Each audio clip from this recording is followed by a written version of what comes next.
Bonjour à tous et à toutes, dimanche 21 avril 2013. Donc je fais un audio supplémentaire 3 jours après le précédent parce que je voudrais m'adresser aux gens beaucoup plus tournés vers l'économie et les données techniques. L'autre audio étant plutôt, je vais dire, philosophique et morale, parce que techniquement il y a beaucoup de choses à dire qui sont très très importantes et que j'aimerais que vous diffusiez autour de vous parce que je lis un petit peu tout et n'importe quoi. Et malheureusement, certains esprits fragiles, pas bien au courant de la gravité des choses ou des éléments techniques, pourraient se faire avoir et faire l'inverse de ce qu'ils devraient faire. Je vais essayer d'être le plus vulgarisateur possible. C'est des sujets pas simples à expliquer à tout le monde, mais par respect pour mes auditeurs qui ont tous un niveau de compréhension et d'implication dans l'économie différents les uns des autres, j'essaye d'avoir un discours le plus simple, de façon à ce qu'on comprenne. Donc bien sûr c'est plus compliqué, mais j'essaye de faire tout ce que je peux pour être accessible. Le but n'étant pas d'être élitiste, de parler entre gens préconvaincus et étant bien au courant des choses, mais justement d'apporter des réponses aux gens qui sont un petit peu novices ou mal informés sur le sujet. Alors, on va pas tourner autour du pot, on va être très clair, très synthétique. Il faut d'abord savoir cette première chose. Les mines d'or et d'argent, donc qui produisent les métaux précieux, ne sont pas rentables à l'heure actuelle si le prix de l'or n'est pas au-dessus de 1200 dollars la once ou de 20-22 dollars la once d'argent. Ce qui veut donc dire que si les manipulations sur le marché papier, je rappelle que ce que j'ai dit précédemment, il y a le monde virtuel des échanges sur lesquels on s'échange des papiers sur le pétrole, sur l'or, sur l'argent, sur des actions de société, etc. Et il y a l'économie réelle et les biens de consommation réels, qui, eux, répondent à des règles tout à fait différentes. Donc, si les manipulations sur l'or et l'argent papier, donc des titres, continuent à être manipulés artificiellement à la baisse, ce qui est possible ou pas, je ne sais pas, si on le savait, on serait tous très riches. Il faut savoir qu'il y a beaucoup de mines, d'exploitants de mines, qui vont soit faire faillite, soit arrêter leurs activités en attendant des jours meilleurs. Ça aura pour effet une aggravation qui est déjà à son sommet de la disponibilité d'or et d'argent métal dans la vie réelle, puisqu'il y aura moins de production, donc moins de pièces, de lingots, de bijoux, etc., d'or et d'argent disponibles. Donc ce qu'il faut comprendre, c'est extrêmement simple. Soit les prix se redressent et on repart dans la tendance haussière qui a commencé en 2000-2001, soit les prix stagnent, voire tombent, et à ce moment-là, ça sera un signal pour ceux qui comprennent ce qui se passe, qu'il faut plus que jamais,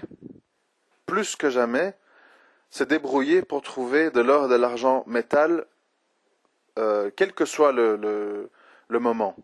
Parce que ce qui risque d'arriver, et retenez bien ces paroles pour pas dire que j'aurais pas prévenu, c'est que s'ils arrivent à cracher le prix papier, certes, les gens verront dans leurs journaux, dans les articles, l'or est à 1100 dollars, 1000 dollars, 900 dollars, 800 dollars la once, je ne sais pas jusqu'où on peut aller. Mais, dans le même temps, vous verrez que tous les bureaux de change, tous les bijoutiers, toutes les banques, ou tous les vendeurs sur Internet, sur eBay, etc., vous diront, nous sommes désolés, nous ne pouvons pas vous livrer votre commande avant 2 semaines, 3 semaines, 4 semaines, 5 semaines, 2 mois, 3 mois, 4 mois. Parce que tout simplement, à chaque fois que l'or et l'argent baissent de prix dans l'univers virtuel, papier, il y a des acteurs dans la vie réelle qui, eux, accumulent agressivement tout l'or et l'argent métal qu'ils peuvent trouver, notamment la Chine et beaucoup d'autres acteurs qui accumulent tout ce qu'ils peuvent. Alors, ce à quoi on fait face en ce moment, il faut vraiment bien le comprendre. Je rappelle le slogan de ce blog que je maintiens plus que jamais. Pour eux, c'est une crise financière, pour nous, c'est une crise de civilisation. En effet, ce à quoi on assiste, c'est une crise civilisationnelle.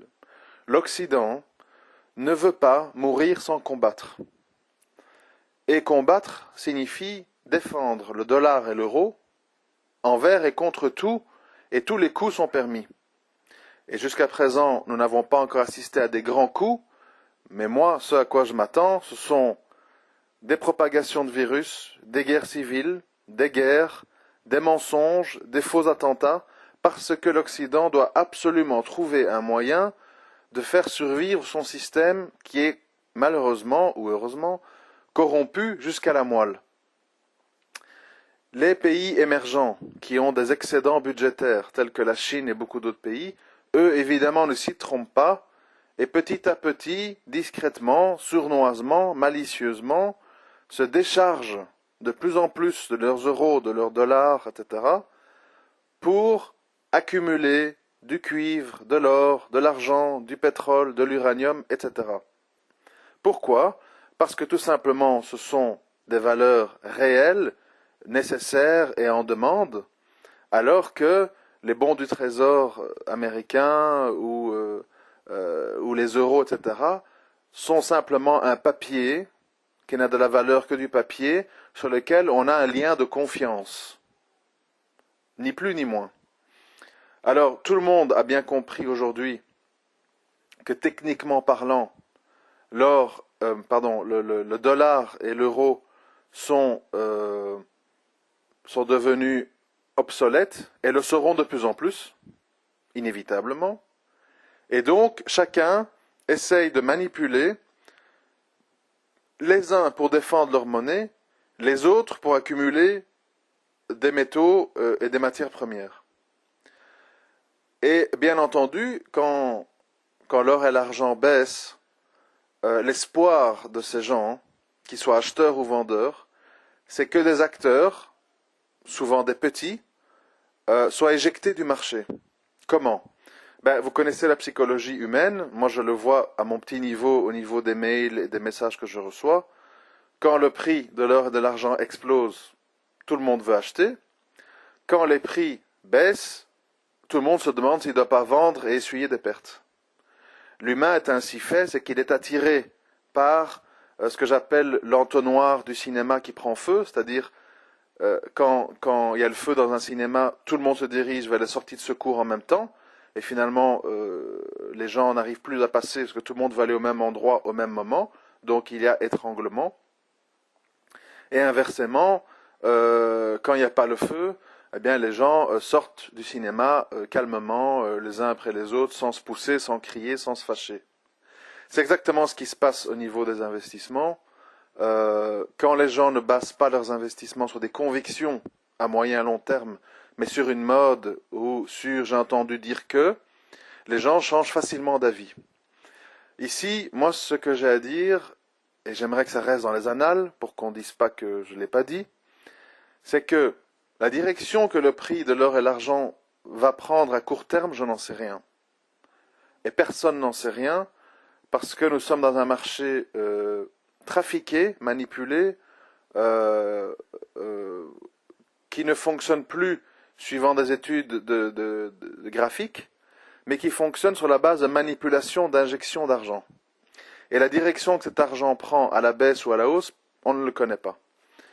Ce qu'en tout cas on peut dire, c'est qu'il semblerait, je dis bien il semblerait, que les mouvements de l'action Apple, qui est quand même une des sociétés les plus riches en termes de cash, et les mouvements des prix des actions de mines d'or et d'argent, qui sont plus bas que le bas, semblent nous signaler une chose, qui est confirmée par la chute du prix papier de l'or et de l'argent, qu'on se dirige à court, moyen terme vers un nouveau crash comme en 2008. Il semble que ces indicateurs anticipent le fait qu'on ait un crash boursier, un crash économique, et les mouvements compris l'action Apple, par exemple, et les actions des mines d'or et d'argent et le prix de l'or et de l'argent en papier, semblent anticiper un crash boursier 5 ans après le dernier. Le problème qu'on a ici, il faut bien le comprendre, c'est que ce crash, s'il a lieu, sera d'une amplitude et d'une gravité inégalée et beaucoup plus grave en conséquence que celui de 2008. Pourquoi? Et j'aimerais vraiment que vous soyez attentifs parce que ce sont des éléments qui sont primordiaux dans nos prises de décision à venir. Parce que la situation actuelle, 5 ans après, elle est la suivante. Certes, les indices boursiers se sont plus ou moins redressés en Europe et bien redressés en Amérique, mais la dette des États, le niveau de chômage, le niveau d'endettement général, de faillite et compagnie, lui, va toujours aussi mal. Autrement dit, en dehors de l'économie virtuelle, virtualisée par les échanges d'ordinateurs et de programmes automatiques des bourses, tout va mal, très très mal. Des pays sont au bord de l'implosion. Je vous rappelle quelques chiffres. 60% des moins de 25 ans en Espagne sont au chômage, etc. Je ne veux pas faire la longue liste. On peut parler de la Grèce, du Portugal, de l'Italie, bref. Autrement dit, si un nouveau crash boursier devait arriver, on aurait une avalanche de faillites, une avalanche de banques qui feraient défaut. Et évidemment, rappelez-vous ce que je vous ai dit, nous avons ici en Belgique, par exemple, 239 milliards d'euros sur des comptes épargne. Si tout s'écroule, enfin s'écroule dans le sens, si tout reprend l'eau, les gens sont déjà très sceptiques, très méfiants, et essuient déjà des pertes massives à tous les niveaux. Il va se passer à un moment donné un mouvement, je vous rappelle que je viens de citer, d'entonnoir du feu dans le cinéma. C'est-à-dire que, certes, il se peut que si on a un crash, on retrouve la once d'or à 1000, 1100 dollars et la once d'argent à 18, 19, 20 dollars. C'est vrai. Mais, à ce moment-là, il y aura un transfert de fonds massif et apocalyptique sur les métaux précieux face à la panique générale dans toute l'économie. Et à ce moment-là, on aura le même mouvement qu'on a eu dans les années 70-80, que je le rappelle, l'or était monté, et puis il a perdu 47%, et puis il a pris 800%. Parce que c'est un mouvement naturel, c'est-à-dire, tant qu'on est dans une panique contrôlée, les gens font un transfert étape par étape vers des solutions plus sécurisantes, autrement dit les métaux précieux. À partir du moment où c'est la panique à bord, où on sent qu'on peut perdre 40, 50, 60% de son patrimoine, à ce moment-là, il y a un mouvement massif, incontrôlé, dans la panique, vers ce qui est sécurisant. Mais le problème qu'il y a, c'est que même au niveau de prix actuel, faites le test, faites des appels autour de vous, vous verrez. Les pièces et les lingots d'or et d'argent sont très difficilement achetables ou avec des grosses primes parce que tout simplement, les acteurs du secteur savent dans quelle direction on va, ont pour la plupart acheté à des prix beaucoup plus hauts, depuis août 2011 où on a touché des records, et n'ont aucunement envie de vendre un actif qu'ils savent qui est destiné à monter, qu'ils ont acheté plus cher. Conclusion, ce qui risque d'arriver, et écoutez bien, parce que c'est très important, pour vous, pour vos proches, c'est un moment décisif. Ce qui risque d'arriver, c'est qu'on ait un crash, c'est que les gens paniquent, et que les gens à ce moment-là vont vouloir acheter à tout prix de l'or et de l'argent, et qui se retrouvent tout simplement devant l'impossibilité d'en trouver. Rappelez-vous maintenant que depuis 4 ans, des petites entreprises fleurissent à tous vos coins de rue, dans vos journaux, dans vos toutes boîtes, dans lesquelles on dit « Nous rachetons votre or, venez nous vendre vos bijoux, remboursez votre carte Visa avec vos bagues, etc. Nous vous rachetons. » Donc en fait, au lieu que les gens, la masse, je ne parle pas des initiés, au lieu que la masse se soit prémunie et acheté de l'or et de l'argent, au contraire, ils ont vendu le peu qu'ils avaient. Pourquoi? Parce qu'on les a amenés à penser que les prix de l'or et l'argent étaient très hauts, qu'il fallait c'était le moment de vendre pour se payer une petite vacance, un écran plasma ou rembourser sa carte de crédit. Donc vous imaginez le carnage, la boucherie qui va se passer quand la masse des gens vont se retrouver avec un euro dévalué, avec des assurances vie, des assurances épargne logement démolies, avec des banques en faillite, avec des taxes et des impôts qui vont monter en flèche et qui seront dans l'impossibilité de transférer leurs avoirs en or et en argent. Ce qui va amener, puisque c'est la loi de l'offre et la demande, inévitablement à une explosion incontrôlable, ce qui est malheureux parce que c'est jamais bon, une explosion incontrôlable du prix de l'or et de l'argent. Et c'est pour ça, je le comprends, que le fameux Jim Sinclair, un des plus grands spécialistes du marché de l'or et de l'argent, surtout de l'or, on va dire, a révisé ses prévisions à la hausse. Il dit, et il a raison, plus ils vont détruire artificiellement le prix de l'or et de l'argent, plus il y aura des producteurs qui vont faire faillite, et plus la disponibilité d'or et d'argent en métal sera difficile. Donc, la pression à la hausse des prix sera encore plus forte. Et donc, il révise, je sais que ça paraît fou, mais ce sont ces chiffres, il révise son objectif qui passe de 5 000 $ la once à 10 000. Pour vous donner une petite idée, 10 000 $ la once, ça signifie plus ou moins 200 à 250 000 euros le kilo d'or. Nous sommes à 35 000.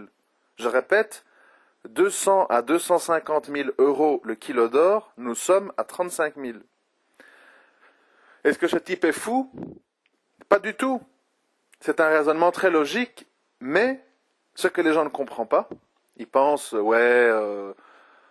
c'est des mythomanes, ils sont amoureux de l'or et de l'argent, ils voient pas clair, etc. Pas du tout. Moi, personnellement, je n'ai aucune fascination ou, amour aveugle pour la question d'avoir des pièces d'or ou d'argent. J'ai pas un attachement plus important que ça sur l'or et l'argent. Et d'ailleurs, je vous rappelle ce que j'ai dit dans d'autres audios. Quand l'or et l'argent montent fortement, c'est jamais une très bonne nouvelle parce que ça veut dire que notre cadre de vie, nos emplois et nos charges vont monter et qu'on risque de se retrouver à ce moment-là dans une ambiance de fin du monde, de Mad Max, de guerre civile. Donc ce n'est pas spécialement une bonne nouvelle que d'avoir un prix de l'or et de l'argent qui explose. Mais malheureusement, on a tellement menti aux gens, on leur a tellement manipulé, on a tellement nié la réalité, nié jusqu'à aujourd'hui, à ma connaissance, il n'y a aucune banque, Société Générale, BNP Paribas, Crédit Lyonnais, Crédit Agricole, tout ce que vous voulez. Il n'y a personne qui dit à ses clients, écoutez, par sécurité, vous avez 300 000 euros dans notre banque, prenez 2-3 lingots, un tiers de vos avoirs en or, on ne sait jamais, etc. Personne ne dit ça. Ils veulent pas. Ils les amènent vers des fonds de pension, ils les amènent vers des actions, ils les amènent vers des assurances, mais ils veulent pas dire aux gens, vous devez prémunir une partie de votre capital en or et en argent. Pourquoi? Parce que c'est pas leur intérêt, puisque eux vivent, ils survivent et ils font des bénéfices sur des placements bancaires basés sur la monnaie et l'intérêt bancaire. Donc, évidemment, ce que vous devez comprendre, et là je m'adresse plus aux gens qui s'y connaissent et qui qui sont familiers de cette affaire de l'or et de l'argent, ce qu'il faut que vous compreniez, c'est que vous allez, dans un avenir très proche, être entouré de gens en détresse. Votre famille, vos frères, vos parents, qui ne vous ont pas cru, qui aujourd'hui sont occupés à se frapper le ventre en disant « Ha ha ha, tu vois ton or et ton argent, on t'avait bien dit que c'était pas bon, regarde, il a perdu 20%, etc. » Ces gens ne comprennent pas ce qui se passe. Ils comprennent pas le fonctionnement de la bourse, ils comprennent pas le fonctionnement des banques centrales. Et ils vont se retrouver dans une situation post-traumatique dans laquelle, en fait, on ne sait pas très bien comment ils vont réagir. Et maintenant, on se retrouve face à un nouveau problème.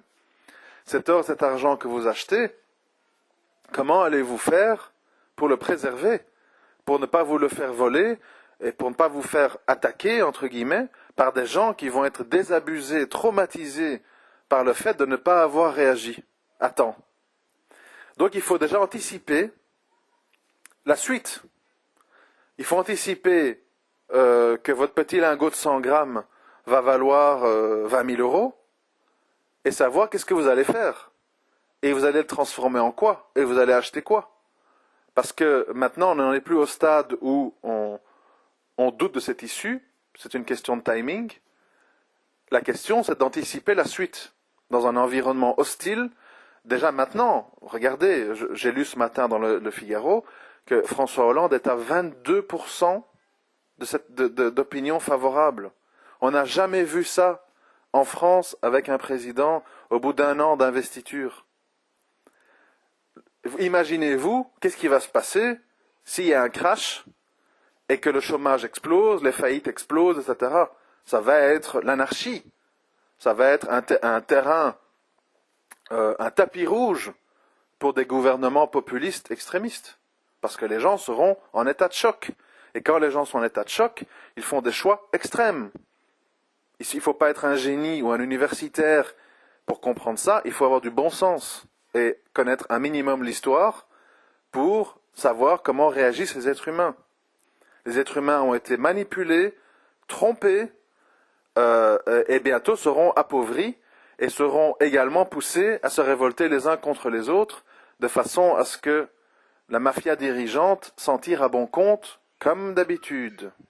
Et comme d'habitude, les gens ne voient pas les choses venir. Ils continuent à dire les Noirs, les Arabes, les ceci, les cela, le terrorisme, etc. On continue. On vient d'assister aux États-Unis à une nouvelle mascarade. Mais ça marche très bien, comme l'affaire Mera a très bien marché. C'est-à-dire, on lance une armée dans les rues de Boston, il faut chercher les photos hallucinants, une armée à la recherche de deux gamins de 19 ans qui auraient commis tout ce qui s'est passé à Boston. On ne nous montre pas la bribe d'une preuve, rien. Un des deux est abattu, l'autre est dans un état critique. Et tout ça doit être avalé, assimilé, accepté, les yeux fermés. Voilà le monde dans lequel on est, un monde où en fait tous les coups sont permis.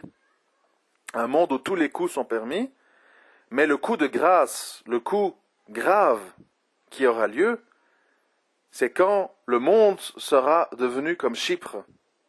C'est-à-dire quand vous vous lèverez un matin et qu'on vous dira vous n'avez pas accès à votre distributeur automatique de billets, il est en panne, il est en révision, il est bloqué, et vous n'avez pas accès à votre compte bancaire, votre PC banking est inactif et stoppé. Nous réouvrirons les banques dans 2 semaines, et quand elles réouvrent, là où vous aviez 300 000 euros, il vous en reste 120, avec une monnaie dévaluée qui permet d'acheter moins qu'avant. À ce moment-là, les gens vont être furieux, les gens vont être malades, les gens vont se révolter.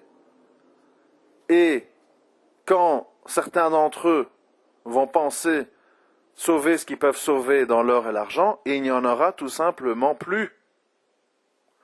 Donc, où est-ce que je veux en venir? Ne vous laissez pas manipuler par les mouvements de prix papier à court terme. Je vais vous donner un exemple pour que vous compreniez la différence papier réel. La cotation officielle sur la base de son poids en or d'une pièce Napoléon Coq est d'environ 200 € la pièce, plus ou moins, ça dépend.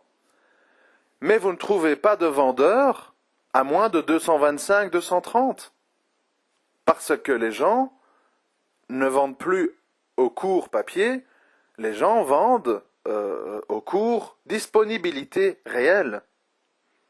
Donc, plus cette paradoxe va s'installer, parce qu'ils n'ont peut-être pas fini, je n'en sais rien, plus ils vont baisser les prix papier, et plus le physique sera rare et cher, plus à un moment donné, il va y avoir un mouvement de déchirure, un point de rupture, qui va faire que tout simplement, les prix officiels ne seront plus du tout en rapport avec la réalité.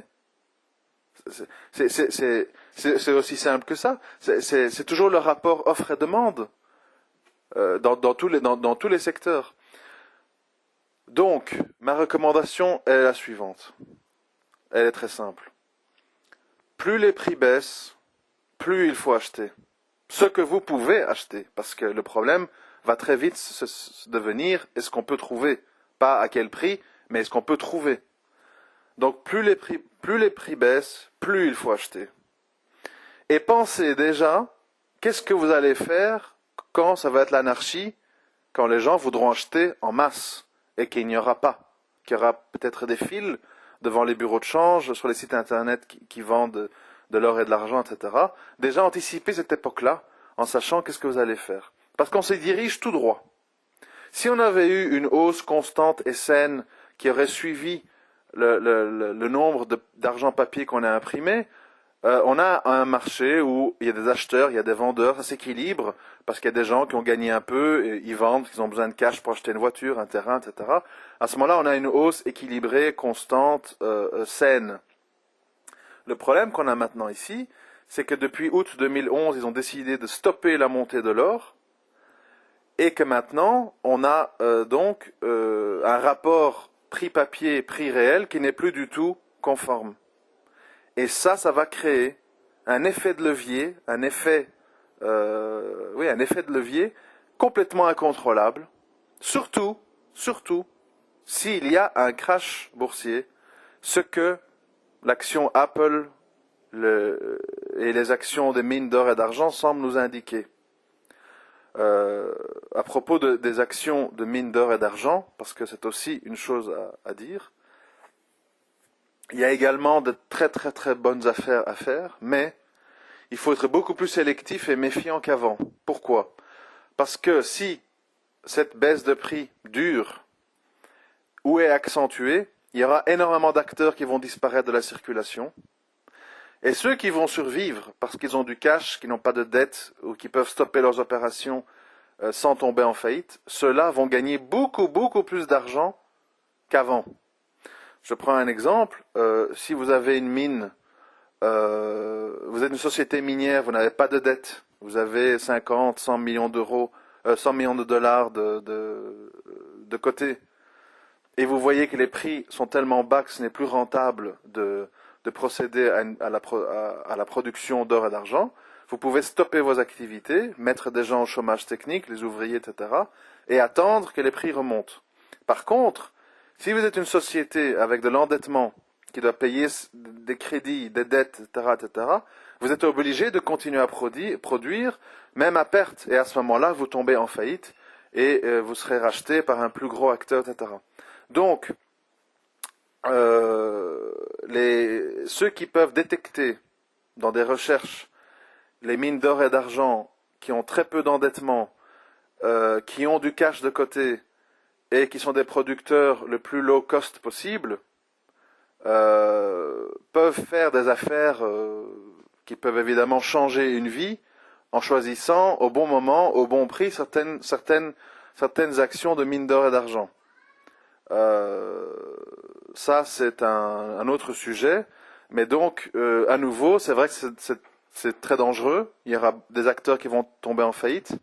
Mais certaines sociétés qui ont du capital, qui ont peu de dettes et qui peuvent attendre, risquent de remonter quand l'explosion des prix aura lieu beaucoup plus fort que prévu.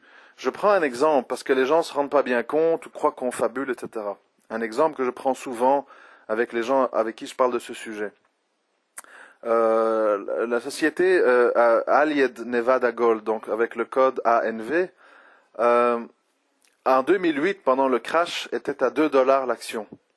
En août 2011, lors des records de prix, elle était à 40. Donc en fait, quelqu'un a fait fois 20, ça veut dire 100 000 euros et devient 2 millions d'euros en 3 ans. Évidemment, c'est quelque chose qui est infaisable même en achetant de l'or et de l'argent physique, mais la prise de risque est énorme parce qu'on ne sait jamais si le management de cette mine va bien gérer les choses, s'ils vont pouvoir gérer leurs coûts, s'ils n'ont pas trop d'endettement, etc. Donc c'est ça qu'il faut étudier, c'est au cas par cas, mais sachez que les mines d'or et d'argent qui vont survivre à cette baisse de prix vont en ressortir beaucoup plus fortes. Et il y aura beaucoup moins de compétition, il y aura moins de production, donc les prix seront plus élevés et ces sociétés vont gagner beaucoup plus d'argent qu'avant, mais ils seront moins nombreuses. Donc il faut être très sélectif et faire des recherches compagnie par compagnie pour voir si elles sont saines et rentables et peu endettées pour les choisir.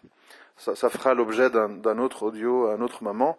Donc voilà, j'espère que j'ai été assez clair et que j'ai pu simplifier au maximum.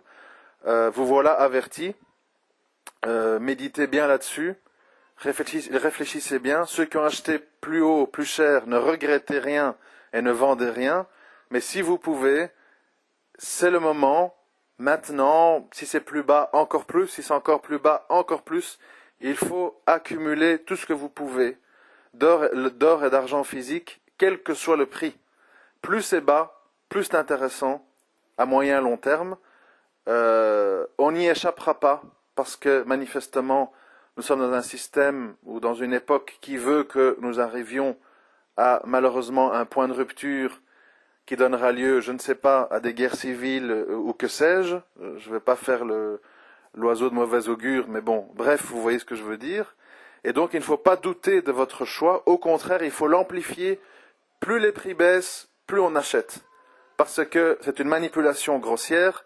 L'or et l'argent physique, en réalité, sont de plus en plus rares, de plus en plus difficilement accessibles, et ça signifie donc qu'il ne faut pas vous laisser duper par les cours papier virtuels que les banques et surtout les banksters mettent en avant. Au contraire, c'est un piège. Accumulez et vous ne serez pas déçus au bout du compte. Je vous remercie de m'avoir écouté. À très bientôt.